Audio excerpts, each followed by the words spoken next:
और इसी बीच लखनऊ से बड़ी खबर, जहां अखिलेश यादव से मिले जम्मू कश्मीर के पूर्व सीएम फारूक अब्दुल्ला ने अखिलेश यादव से मुलाकात की। अखिलेश यादव के आवास पर यह मुलाकात हुई है।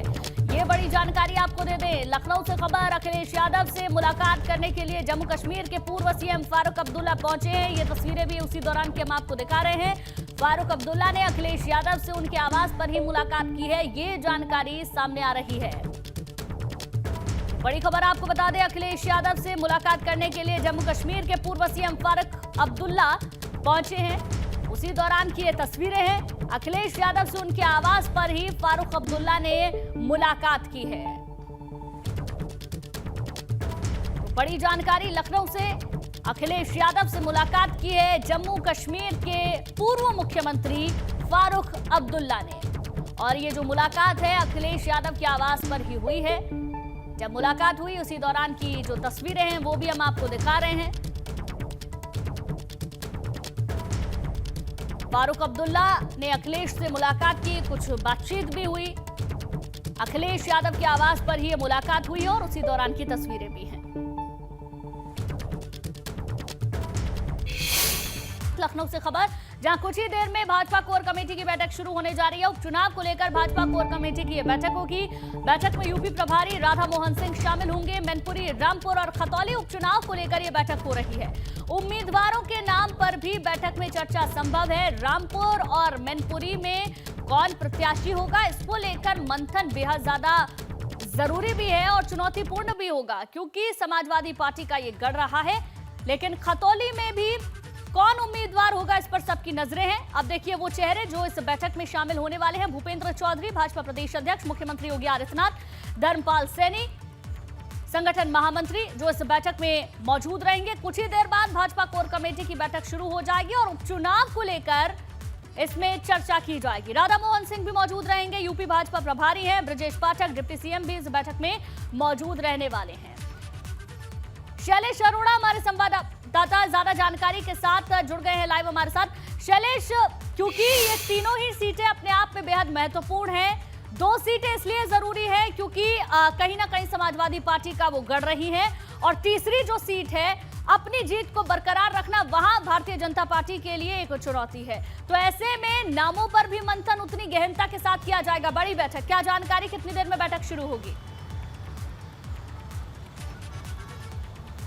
देखिए, भाजपा के जो प्रदेश अध्यक्ष हैं भूपेंद्र सिंह चौधरी और भाजपा के प्रदेश प्रभारी राधा मोहन सिंह जो राष्ट्रीय उपाध्यक्ष भी हैं, दोनों लोग अभी एक एक करके मुख्यमंत्री आवास में जा चुके हैं। मुख्यमंत्री आवास के बाहर हम इस समय मौजूद है। 5 कालीदास मार्ग मुख्यमंत्री का सरकारी आवास, यहाँ पर बैठक होनी है और प्रदेश अध्यक्ष और प्रदेश प्रभारी दोनों लोग जा चुके हैं। कुछ ही देर में डिप्टी सीएम ब्रजेश पाठक यहाँ पर पहुँचेंगे। महामंत्री संगठन जो है वो यहाँ पर धर्मपाल सिंह वो मौजूद रहेंगे। डिप्टी सीएम केशव प्रसाद मौर्य क्योंकि देखिए आज बाहर है, इस वजह से वो इस बैठक में शामिल नहीं होंगे।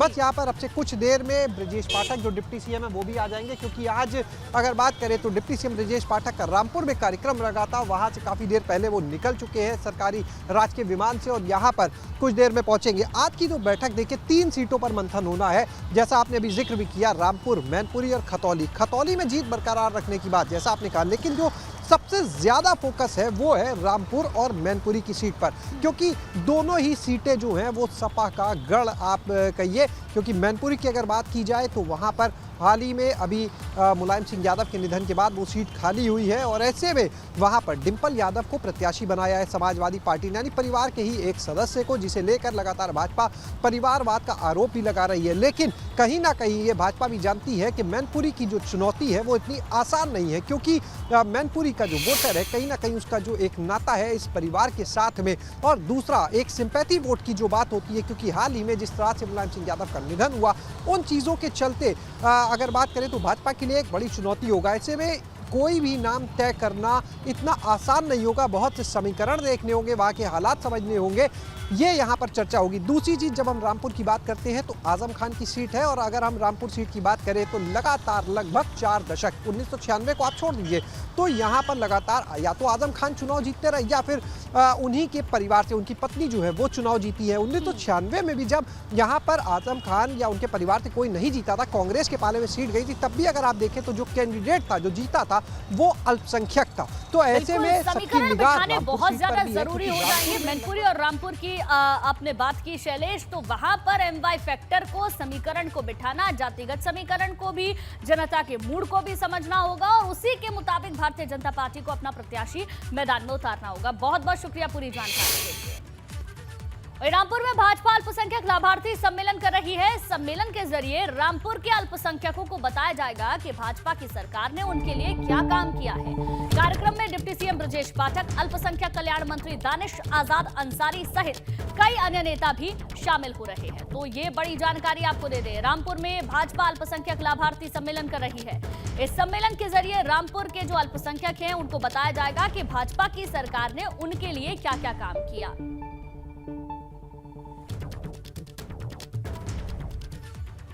तो रामपुर में भाजपा अल्पसंख्यक का पसमानदा सम्मेलन हो रहा है, जिसमें बड़ी संख्या में अल्पसंख्यक समाज के लाभार्थी शामिल हुए हैं, जिन्होंने केंद्र और योगी सरकार की जमकर तारीफ की है।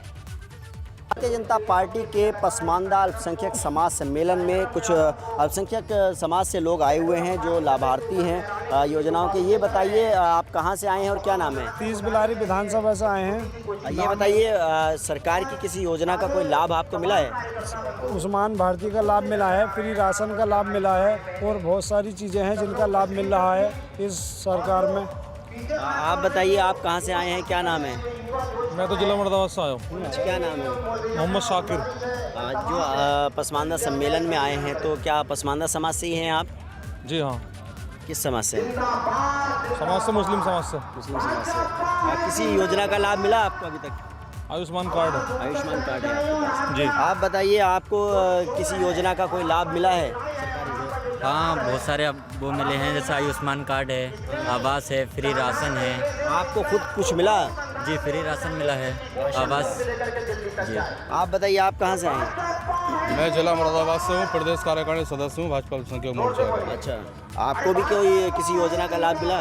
नहीं, मेरे जरिए बहुत जो लाभार्थी हैं उन्हें भिलाई विधानसभा क्षेत्र में कम से कम 500 से लेकर 1000 लोगों को मैंने लाभ, सरकारी योजनाओं का लाभ दिलवाया। जैसे आयुष्मान कार्ड है और प्रधानमंत्री आवास योजना है, उज्ज्वला योजना के तहत महिलाओं को गैस सिलेंडर। आप बताइए आपका क्या नाम है, कहाँ से आए हैं आप? मेरा नाम रिजवान, 30 बिलारी विधानसभा, ग्राम थामला से। रिजवान भाई ये बताइए क्या केंद्र सरकार या उत्तर प्रदेश सरकार की किसी योजना का लाभ मिला आपको और क्या मिला? किसान निधि मिली है मुझे। अच्छा। हर 3 महीने में मेरे खाते में किस्त आती है और राशन कार्ड का गल्ला फ्री मिलता है। आप देख सकते हैं कि जो पसमानदा समाज का जो सम्मेलन है ये दूसरा सम्मेलन है। इससे पहले लखनऊ में किया था अल्पसंख्यक भाजपा मोर्चे ने और ये अब रामपुर में हो रहा है। और सबसे बड़ी बात यह है कि रामपुर में विधानसभा उपचुनाव का भी ऐलान हो चुका है। 5 दिसंबर को यहाँ पर मतदान होगा और उसके बाद जल्द ही उत्तर प्रदेश में निकाय चुनाव भी आ रहे हैं। तो अभी देखना ये होगा कि भारतीय जनता पार्टी ने जो कोशिश की है पसमानदा समाज को भाजपा से जोड़ने की, उसमें उसको कितनी कामयाबी चुनावों में मिलती है। उबैदुर रहमान, एबीपी गंगा,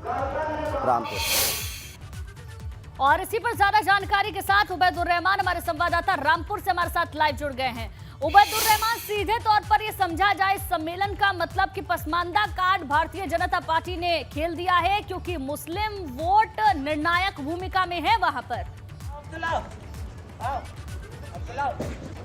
जी बिल्कुल, आपने सही कहा कि मुस्लिम मतदाता जो है वो बहुत बड़ी संख्या में पूरे उत्तर प्रदेश में है। और रामपुर की अगर बात करें तो यहाँ तो रामपुर शहर विधानसभा सीट पर जहाँ पर उपचुनाव होना है, 5 दिसंबर को मतदान होगा, इस सीट पर तो 56% से भी ज़्यादा मुस्लिम मतदाता है। इसीलिए जो उत्तर प्रदेश सरकार में बलदेव सिंह औलख मंत्री हैं, उन्होंने आज मंच से कहा कि मुसलमानों का वोट जो है उनका वोट सोने जैसा वोट है, सोने का वोट है और सरकारी योजनाओं का लाभ उनको मिल रहा है। तो वो उन्होंने एक बात और स्वीकार की, उन्होंने कहा कि जो पिछला लोकसभा का उपचुनाव हुआ था उसमें भी भारतीय जनता पार्टी को मुसलमानों का, अल्पसंख्यकों का वोट मिला है और उसी वजह से भाजपा जीती। और इस बार जो उपचुनाव हो रहा है इसमें भी उनको ये कहना था उनका कि उपचुनाव में भी उनको मुस्लिम समाज का वोट मिलेगा और वो कमल खिला पाने में कामयाब रहेंगे। लेकिन देखना ये होगा कि ये रामपुर शहर सीट जो है वो खुद आजम खान का गढ़ है। आजम खान इस सीट से 10 बार विधायक चुने गए हैं। ऐसे में जब पिछली बार वो जेल में थे तब भी वो बड़ी तादाद में मतों से जीते थे। तो रामपुर शहर सीट इतना आसान भी नहीं होगा भाजपा के लिए। लेकिन दोनों पार्टी जो प्रत्याशी उतारेंगे एक दूसरे का इंतजार कर रही है। पार करेगी ये देखने वाली बात होगी और सबसे अहम होगा प्रत्याशी कौन होगा। बहुत बहुत शुक्रिया पूरी जानकारी के लिए आपका। एक और भाजपा अल्पसंख्यक मोर्चा का रामपुर में लाभार्थी सम्मेलन है, तो वहीं पूर्व विधायक पवन पांडे ने कहा कि समाजवादी पार्टी मैनपुरी, रामपुर और खतौली उपचुनाव भारी बहुमत से जीतेगी। सभी साथी नेता कार्यकर्ता मिलकर मैनपुरी उपचुनाव, रामपुर में उपचुनाव है, मुजफ्फरनगर में है, आने वाले समय में नगर पालिका, नगर निगम के चुनाव हैं। समाजवादी पार्टी अच्छे तरीके से चुनाव जीते, सारे हमारे प्रत्याशी जीते, समाजवादी पार्टी मजबूत हो। जो नेताजी के सिद्धांत थे, नेताजी ने जो बनाया था, उसको हम लोग उनके सपनों को पूरा कर सकें, उनके अधूरे कार्यों को आगे बढ़ा सकें, नेताजी के सम्मान को और बढ़ा सकें। पूरी समाजवादी पार्टी इस पर काम करे, मेहनत लगन से। वहीं कानपुर पहुंचे 11 सदस्यीय प्रतिनिधि मंडल ने पुलिस कमिश्नर बीपी जोगदंड से मुलाकात की। इस मुलाकात के दौरान सपा नेताओं ने सीसीटीवी फुटेज के आधार पर दावा किया है कि घर में आग लगने की घटना में जिस महिला ने एफआईआर करवाई है, उसमें सीसीटीवी फुटेज में आतिशबाजी दिखाई दे रही है। इरफान सोलंकी का परिवार नहीं दिखाई दे रहा। सपा नेताओं ने पुलिस कमिश्नर से कहा है कि सोलंकी घटना के वक्त मौजूद नहीं थे। पड़ोसी के बताने पर इरफान सोलंकी ने खुद पुलिस को सूचना दी थी।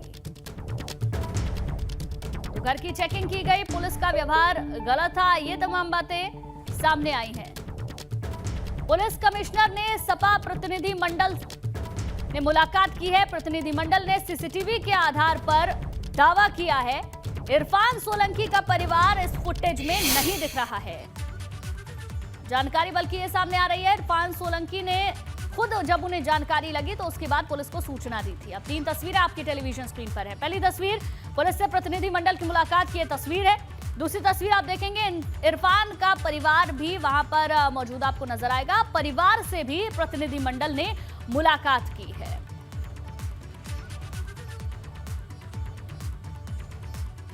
तो देखिए 3 तस्वीरें हम लगातार आपको दिखा रहे हैं। दरअसल 11 सदस्यीय प्रतिनिधि मंडल ने पुलिस कमिश्नर बीपी जोगदंड से मुलाकात की।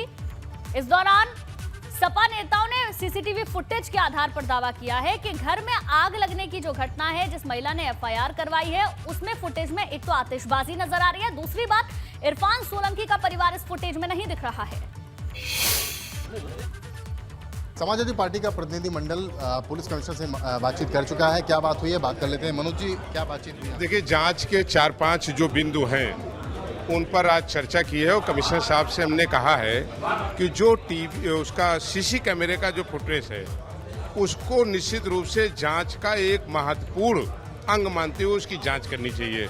उस सीसी फुटेज में कुछ बच्चे और कुछ लोग आतिशबाजी कर रहे हैं, उसके बाद वहां आग लग रही है। इरफान सोलंकी घर से न कोई निकल रहा न कोई आ रहा है। इरफान सोलंकी वहां से 8 किलोमीटर दूर दूसरे टावर पे है और इनका भाई जनपद उन्नाव में है।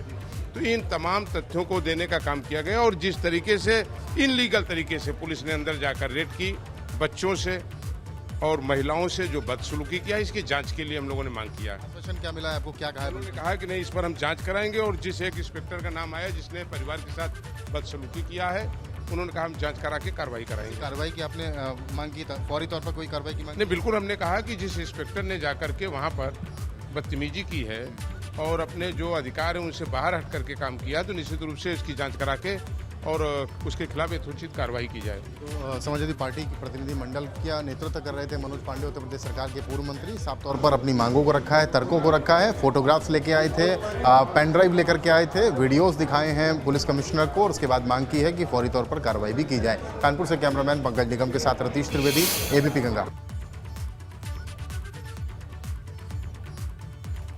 ये जो घटनाक्रम है उसको गंभीरता से पुनः जांच कर लिया जाए और जो तथ्य हैं उसके आधार पर ही कार्रवाई की जाए।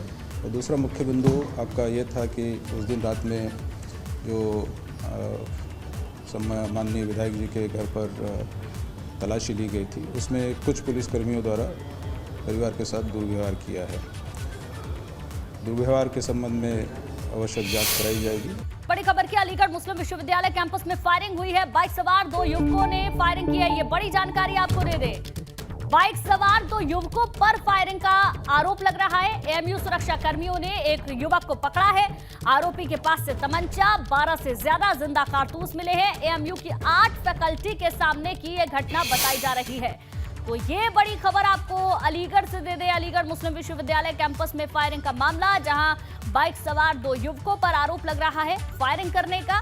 बहरहाल एएमयू सुरक्षा कर्मियों ने एक युवक को पकड़ा है, पूछताछ जारी है। देखिए, आज एक घटना हुई है हमारे यहाँ 12:30 बजे जी जो जनरल एजुकेशन सेंटर है उसके लॉन में कुछ बच्चे बैठे हुए थे, तो वहाँ पे दो लड़के बाइक पे सवार होके आए और उन्होंने उनको धमकाने की कोशिश की। इसी बीच में वहाँ कुछ सीनियर बच्चे बैठे थे, उन्होंने इस चीज़ को रोका, उन्होंने इसमें इंटरप्ट किया, मगर उसमें ये हुआ कि जब इंटरप्शन के बाद वो लोग थोड़ा फ्यूरियस हुए और वापस चले गए। फिर दोबारा लौट के आए, इन्होंने एक फायर किया वहाँ पर। जब फायर करने के बाद हमारी टीम जब तक वहाँ पे जब हमको सूचना मिल चुकी थी, हमने इंस्ट्रक्शन दिया कि फ़ौरन वहाँ पहुँचिए, लिखा के इसको हम लोग पकड़ के फिर प्रॉक्टर ऑफिस लेके आए। इसके पास से काफ़ी तादाद में असला बरामद हुआ है। मैं जा रहा था वहाँ से, गाड़ी पे से जा रहा था, मैं गाड़ी पे से जाके 3-4 लड़की बैठी थी। एक ने मतलब दूर से इशारा कर दिया, कमेंट पास कर दी थी मतलब, तो मैंने गाड़ी मोड़ के लगाई। लगाने के बाद तो मैंने लड़के को बुलाया, मैंने गिरा, मैंने उसे मतलब वो मुझे गाली गुफ्तारी करने लगा, तो फिर वहीं से हाथापाई शुरू हो गई थी, मतलब फिर मैं वहाँ से चला गया था। प्रदीप कुमार हमारे संवाददाता ज्यादा जानकारी के साथ फोन लाइन पर जुड़ गए हैं। प्रदीप, एक युवक बताया जा रहा है जो कि पकड़ में आया है, पूछताछ उससे की गई होगी, क्या जानकारी लगी है, क्या मकसद था इन दोनों युवकों का? देखिए, अलीगढ़ मुस्लिम यूनिवर्सिटी का दोपहर का ये वाकया है जब कुछ छात्र जनरल एजुकेशन सेंटर के बाहर बैठे हुए थे, इनमें कुछ छात्राएं भी मौजूद थी। तो ये 2 लड़के जो हैं वो बाइक पर सवार होकर आए और वहां पर उन्होंने उनको धमकाने की कोशिश की, कुछ छात्राओं को। जिसके बाद जो वहाँ पर सीनियर छात्र थे उन्होंने उसको समझाया, तो वो लोग वहाँ से उस समय तो चले गए, लेकिन थोड़ी ही देर बाद वो लोग लौट कर आए और आते ही उन्होंने पहले तो एक फायर किया, और जिसके बाद वहाँ जो मौजूद थे सिक्योरिटी के लोग थे, क्योंकि अलीगढ़ मुस्लिम यूनिवर्सिटी की अपनी सिक्योरिटी है, सिक्योरिटी के लोग जब उनको पकड़ने के लिए दौड़े तो वो वहाँ से तत्काल भागने लगे और भागते हुए भी उन लोगों ने फायरिंग की। जिसके बाद जो पीछे जो अलीगढ़ मुस्लिम यूनिवर्सिटी का जो बैक गेट है उसके पास जाकर इन दोनों लड़कों को पकड़ लिया और एक लड़का तो मौके से भाग गया, लेकिन दूसरा लड़का था जिसका नाम शुएब बताया जा रहा है, उसको पकड़ लिया और उसके पास से करीब 1 तमंचा और 2 दर्जन से ज्यादा कारतूस बरामद हुए हैं। जी गुंजन। ठीक है, बहुत बहुत शुक्रिया प्रदीप पूरी जानकारी के लिए। आगे बढ़ेंगे। ईडी के रडार पर माफिया मुख्तार के करीबी 2 सांसद बताए जा रहे हैं। मनी लॉन्ड्रिंग केस में बसपा के 2 सांसद ईडी के रडार पर हैं, अब्बास अंसारी और शर्जील रजा से पूछताछ में ये नाम सामने आया है। दोनों सांसदों के बयान लेने की तैयारी अब ईडी कर रही है। सांसद अफजाल अंसारी और अतुल राय रडार पर हैं। कई महीने में अफजाल अंसारी का बयान दर्ज किया गया था। जेल में बंद बसपा सांसद अतुल राय का बयान अब ईडी ले सकती है, ये जानकारी मिल रही है। अतुल राय ने कारोबार और सियासत की शुरुआत मुख्तार अंसारी के परिवार से जुड़कर की थी। मुख्तार के परिवार और अतुल राय का कारोबार भी एक ही था। अब पूछताछ हो सकती है। जो अभी तक की पूछताछ हुई है शर्जील से और अब्बास अंसारी से, उससे ये 2 नाम सामने आए हैं। हिमाचल के माफिया डॉन के तौर पर बदनाम पूर्व बाहुबली विधायक मुख्तार अंसारी के खिलाफ दर्ज मनी लॉन्ड्रिंग केस में ईडी की जांच का दायरा लगातार बढ़ता जा रहा है। ईडी अब तक इस मामले में मुख्तार अंसारी के विधायक बेटे अब्बास अंसारी और साले शर्जील रजा को गिरफ्तार कर चुकी है। कोर्ट की परमिशन से ईडी ने दोनों को अपनी कस्टडी में रखा हुआ है।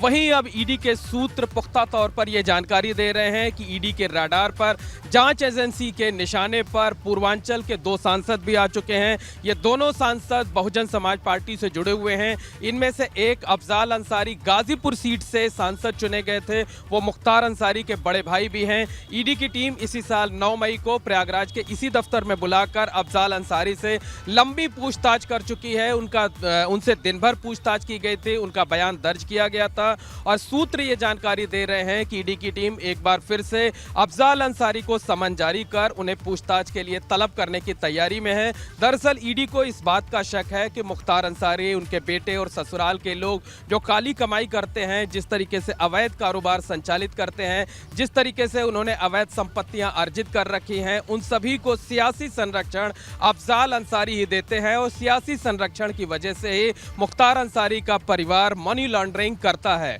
दूसरे सांसद का नाम अतुल राय है। अतुल राय पूर्वांचल की ही घोसी सीट से बीएसपी के टिकट पर सांसद चुने गए थे। हालांकि सांसद चुने जाने के बाद से वो लगातार जेल में हैं। इन दिनों अतुल राय प्रयागराज की नैनी सेंट्रल जेल में हैं और अतुल राय के बारे में ये कहा जाता है कि कारोबार से लेकर सियासत की बारीकियां उन्होंने मुख्तार अंसारी के परिवार के सानिध्य में रहकर ही सीखी।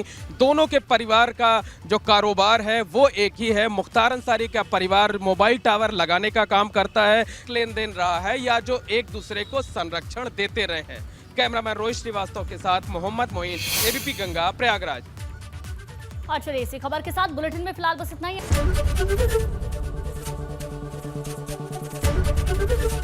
एबीपी गंगा, खबर आपकी, जुबान आपकी।